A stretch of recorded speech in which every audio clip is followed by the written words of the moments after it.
Welcome to Dementia Dialogue. Our series on young onset dementia is reaching a larger audience, and we are pleased to share this new episode, which features a conversation among Cindy and John McCaffrey, who live in Calgary, and Kathy Hickman of the brainXchange. Each episode in this series seems to present new nuggets of learning about dementia surfacing in midlife. Our conversation today is no exception. So thank you so much, John and Cindy, for agreeing to speak with me today and share a bit of your insights about your experiences with young onset dementia. It means a lot to us at the brainXchange and Dementia Dialogue, as well as to the listeners of the Dementia Dialogue podcast. So thank you both for being here. Oh, you're very welcome. Thank you for asking us. Yes. So tell us a bit about how you came to realize that you had dementia. What were some of the things that you or others noticed? Well, for me at the time, I didn't really notice a dementia type thing going on. As I reflect back on it, I think I was having some difficulties with details at work. At the time, I wasn't paying attention to that. But what really struck home with me was that people around me noticed that I was having difficulties. So I was quite involved in martial arts, and my martial arts instructor noticed that I was having some difficulties and brought it to my attention, wondering if I was getting it. Also, my manager at work noticed that I was having difficulty with detailed things. And so it wasn't me myself that noticed, but it was the people around me that were noticing. For me, the wake-up call was at work. Where I was missing details and having discussions with my manager, and the position that I had involved details. And so if I was unable to tend to those, then it was becoming an issue at work. And so I didn't pay a lot of attention when my martial arts instructor, said I was having difficulties. I just took that in stride and figured the next class would be good. But when it became clear that the quality of my work was declining, that was the wake-up call for me. At first, the diagnosis was a neurodegenerative brain disease, and the neuropsych said mild cognitive impairment. A year or two later, it was moderate cognitive impairment. And then as future tests and we watched the decline, then we could say, yes, it is FTD. Which is, for those who aren't familiar, frontotemporal dementia. What would you say are some of the things that may have been more challenging for you having dementia at a younger age compared to someone who was diagnosed later in life? Well, I think probably one of the most important things is that our finances changed right away. When I went on to short-term disability, it, of course, and I didn't think about it beforehand, but you don't have the same income level that you did before disability. And so our finances, that was one of the first things we had to really think seriously about, is we owed some money on our house at the time. You're in your 40s, your late 40s, and to all of a sudden have a dramatic decline in income. So I think that's one of the main things, was our finances. And another thing that was we had trouble finding support for people with young onset dementia.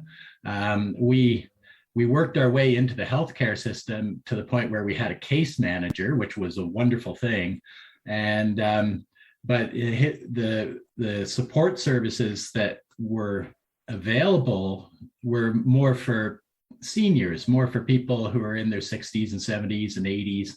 And so there wasn't really very much age appropriate support services. So for me, I don't recall taking advantage of any of the supports. And Cindy, once we had our case manager, then we had a social worker who was great for advice. And so Cindy took advantage of that. I didn't myself take advantage of that, but I supported Cindy getting whatever support she could. So that was a couple of things: our finances and kind of the lack of support to get. Yeah, the right kinds of support, right? It's important. Yeah. Mm-hmm. Would you add anything, Cindy, in terms of might have been more challenging for you with a younger diagnosis? I think the financial part is definitely important, but it's also your identity. When you have a career that's a big part of your life, it's a big part of your day. You have somewhere to go, and you're being challenged and pushed and rewarded. And then you're thinking, you're strategizing, you're enjoying the adventure of a career. And that to me is, that was a big loss for John. He really enjoyed his career and was very good at it. And he was also involved with other things like being a volunteer in the community. And so a lot of his network disappeared. Thankfully, he's regained a new network. Also, some of the benefits aren't available to us, like the seniors have quite a few benefits. We were looking into a bus service for seniors and said, can you do it for people under 65? And they said, nope, sorry. So I think a lot of people don't realize that we didn't have that opportunity to plan retirement and save and imagine retirement. So that was kind of a blow. But what we did instead was simplify and say, well, we might not travel, but we can have staycations instead. You also mentioned, Cindy, that at the point that all of this was happening, when John was first experiencing symptoms and you were going through the process of a diagnosis, you had young kids that you were caring for. And how did that play into your experience of having dementia at a younger age? We were always forthright with them. We've kept them apprised of everything since the beginning. Someone's along the way put us in touch with a social worker at a local hospital who sat down with the kids and said, your dad's not stupid. It's just that some of his pathways, like a river, are blocked because the bridge has collapsed or something like that. Right. And so he offered to talk to the kids separately, and both of them declined. And I think one of the kids did follow up with another woman, but they've just really, if they have questions, which they rarely did, they would come to us. And every time John went for a test or an appointment with the neurologist, we'd fill them in and say, this is what's happening. And that way they don't have to worry and wonder, and they know that they can come to us and talk about it if they want. Yeah. How old were the children at the time of John's diagnosis? 12 and 17. They were both in school. Michael, I think, was in junior high, and Katie was in high school. So they were school age kids. And so I'm grateful that their lives didn't get too interrupted by what's gone on with me and with Cindy. And so the kids, I think, adapted really well. So it wasn't stressful, I don't think, for the kids. I think keeping them informed of everything along the way made the biggest difference for our kids. Mm-hmm. Having those open lines of communication is so important. Yeah. Yes. You bet. Yes. Yeah. One of the things that you mentioned that was more challenging for you having a younger age at diagnosis was finding the right kinds of services that really met your needs at that point in your life. So one of the things you did about that was you started something called YouQuest. Tell us a bit about the program and how it works. Cindy, of course, is one of the drivers behind YouQuest. And YouQuest, one of the things that Cindy noticed, we mentioned it just a few moments ago, was when I was having anxiety or something along that line, just not having a very good day, I would, walking turned out to be a good thing for me. I could go walk in a park and let my brain think things through. And Cindy started noticing that when I came home from being outside, that I was calmer and happier. And so that was the seed of the idea for YouQuest, was that a program for people with young onset dementia, if there was a program that was active and you get exercise and you get fresh air, that might be something that would be beneficial for people. And as it turned out, it is beneficial. We see that in YouQuest today. People going out, and we do 10 or I think last Thursday I was at 22,000 steps that day, I think. Wow. And it included YouQuest, and I did go walking afterwards as well. So the seed of the idea was that I felt better having some fresh air and activity. So that was the seed. Mm-hmm. Yes, and also I had been at a support group meeting, and one of the care partners had told us how he had to work all day long. So unfortunately, he had to put his wife into care. And normally she would be walking during the day and gardening and going to the zoo and whatnot, because she was only 55.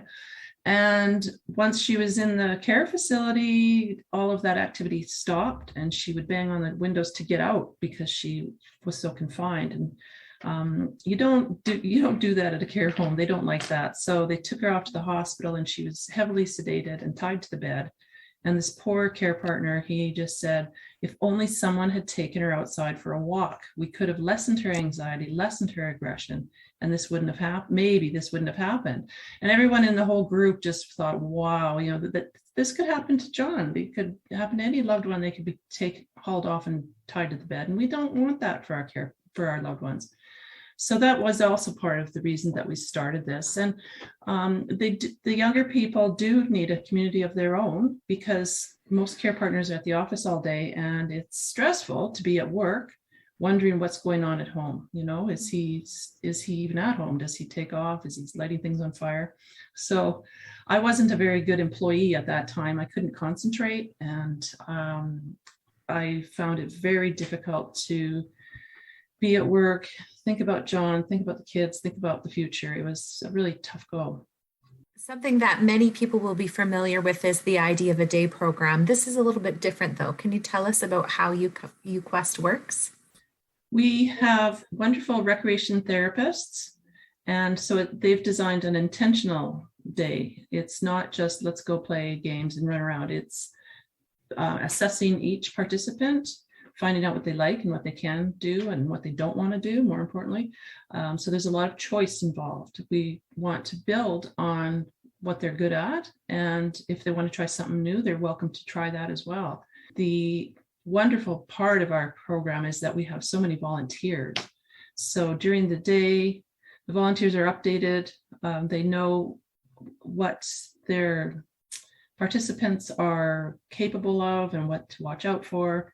So it's a real interactive, intentional day. And it's a lot of fun because the participants get to help decide what they want to do and kind of vote on it and say, well, next week, let's go to the zoo. No, we did the zoo already. Let's do something else. So it's more like real life, what a person used to do before their diagnosis, getting out and visiting venues and doing sports in the gym, playing badminton, having lunch with friends. A lot of people, once they have the diagnosis, they might not want to go to a restaurant, or their care partner might say, oh, he might act up and I don't want to be embarrassed. So it's mealtime is a huge time for us. And then we always end the day on a high note, and we have a fantastic volunteer band. And again, they ask, what do you want to hear? And one person said, oh, how about such and such? And it was an East Coast song. And the band leader said, sorry, we don't know that. But the next week he came back and he said, this one's for you. And it was from the East Coast, and it was a jig, I think. So it's so wonderful that there's the flexibility, there's the participation, there's the humanity, the patience, and like we said, it's all about you. What does the person, you with dementia, want? Right. John, what's your experience with YouQuest been like as somebody participating in the program? I've come to think, and my thoughts about YouQuest have changed over time and will probably continue to change.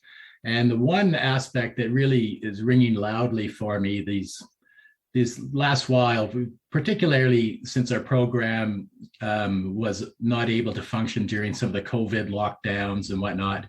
And I think one of the most important aspects of YouQuest is the sense of community, that people can come, the participants who are struggling with some various types of dementia can come to the program and be with others who are struggling in similar ways. And so the conversations, as people get used to the community, come in as a newcomer, meet people and come a few times, they start to talk about some of their difficulties with the new friends that they've made in the group. So I think that while there is structure to the day and there is a plan as to what's going to be going on, I think in my mind, one of the most important things is the sense of community that people with dementia find with YouQuest. And also it's our intention to support the caregiver as well. That's part of our mission. Just having respite is a huge support, but also the care partners meet each other and can share stories, which is so important. And we've really built a nice community with the care partners as well. We're hoping to expand on that and include more activities for them and their kids too.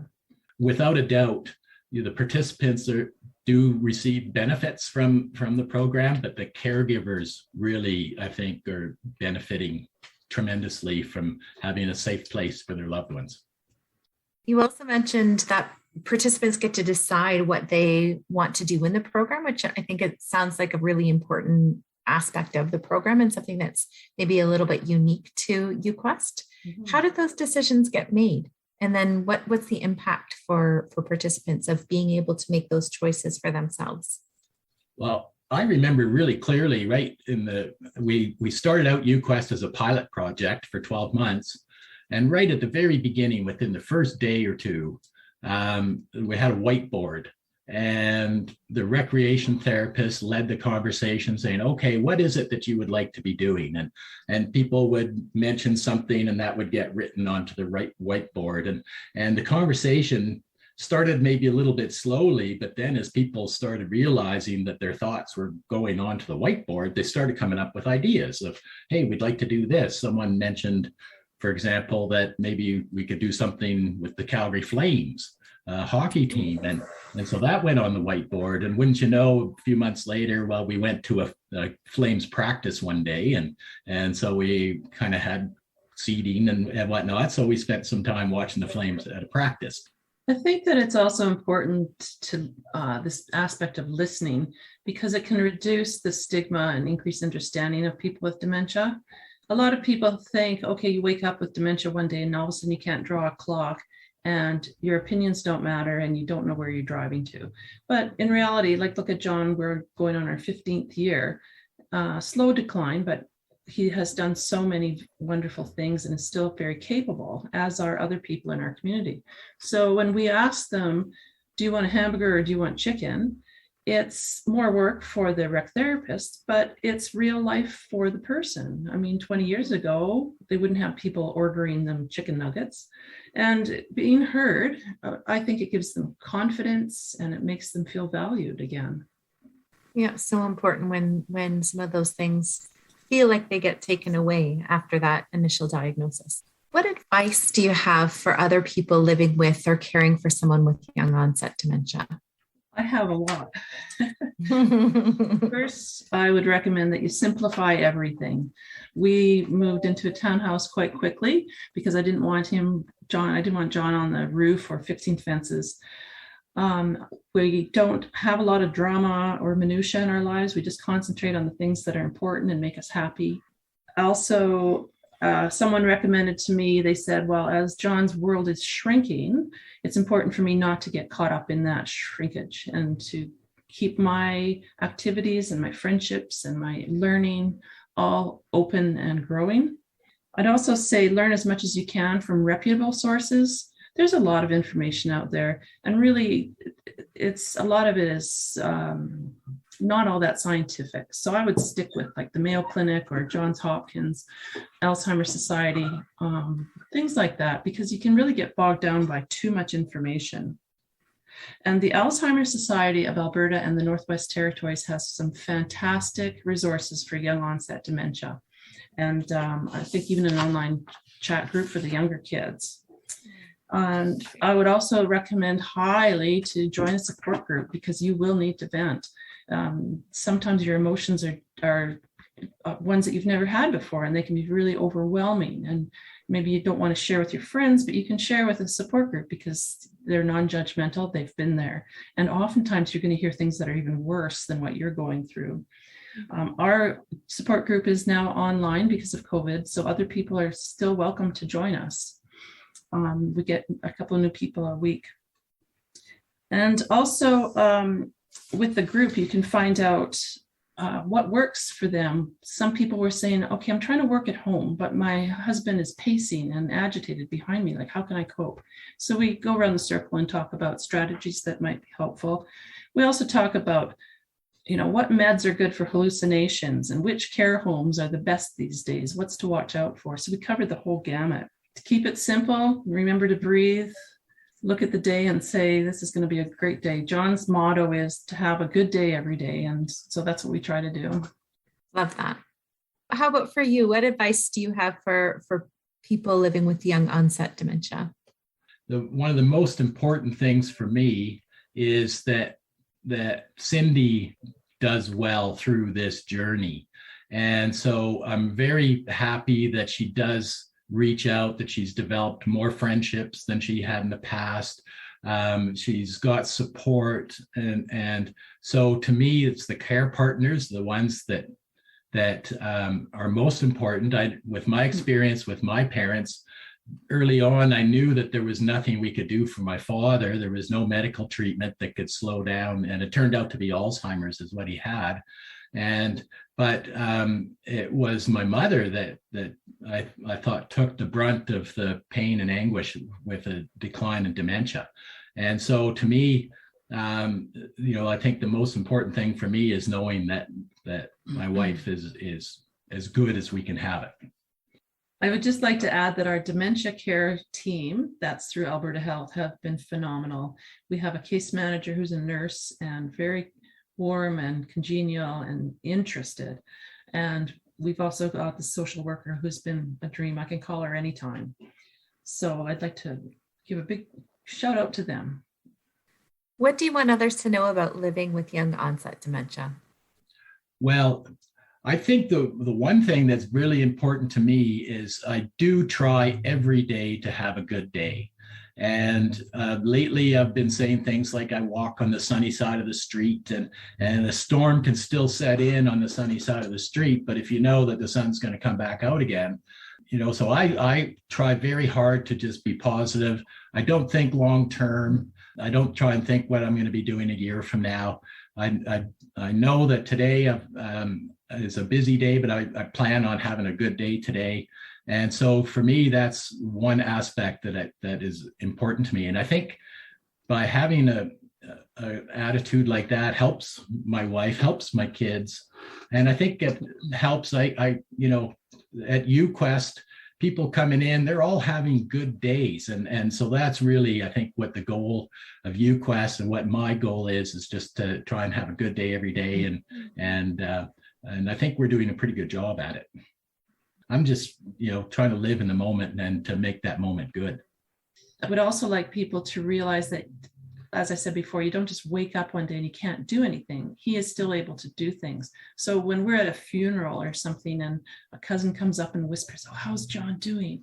That bugs me. I think, go over and ask John how he's doing. And he's not going to bite and he's not contagious.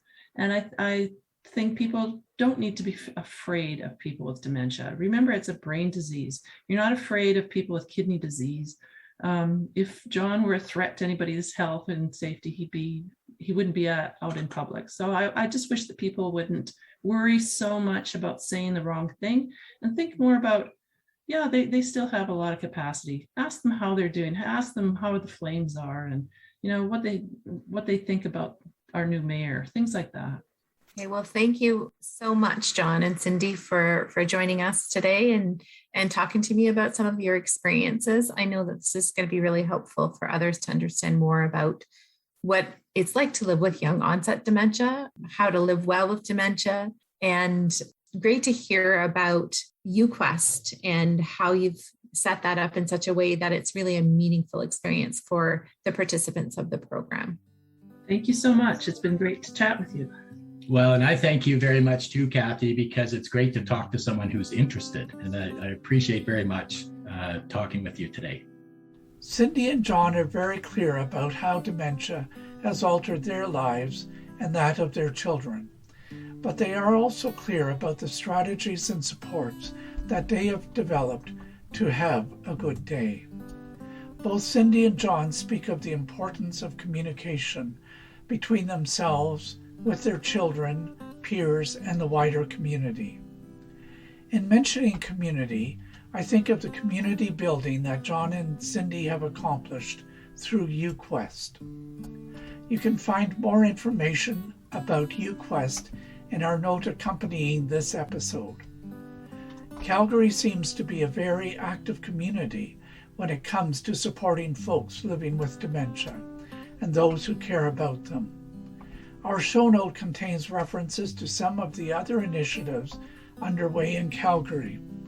I want to give a shout out to Lisa Poole of the Dementia Advocacy Canada, who introduced us to John and Cindy, and to Roger Marple, whom we interviewed recently about dementia-friendly communities.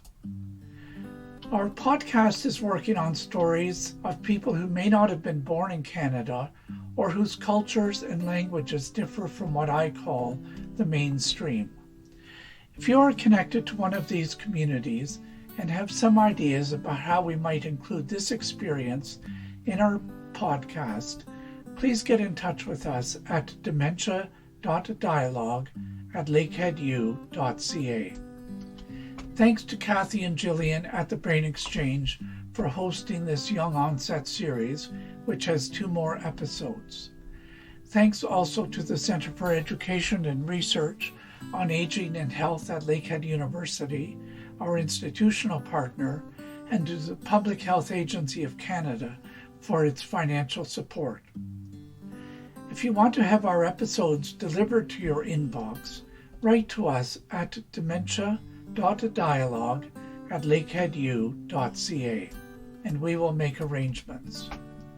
Thanks for listening. My name is David Harvey.